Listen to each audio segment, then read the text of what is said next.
അപ്പോൾ പ്രണവാണ് ഹെൽപ്പ് ചെയ്യുന്നത്. അപ്പോൾ ഇതിൻ്റെ വായിലുള്ള മക്കളെ നമുക്ക് എടുക്കാം.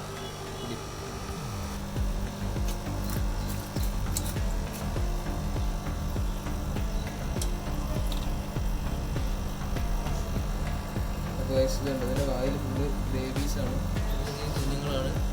അപ്പോൾ അങ്ങനെ താഴേക്ക് പ്രണവ് ഇതാ അതിൻ്റെ മക്കളിതാ കേട്ടോ. നമ്മളിപ്പോൾ എടുത്ത മോർഫിൻ്റെ കുട്ടികളാണ്. അപ്പോൾ ഇത് പ്രണവ് ആദ്യമായിട്ടാണല്ലോ കാണുന്നത്, മോർഫിൻ്റെ വായിന്ന് മക്കൾ വരുന്നത്. എങ്ങനെയുണ്ട് സംഭവം? ഉണ്ട്, സൂപ്പർ.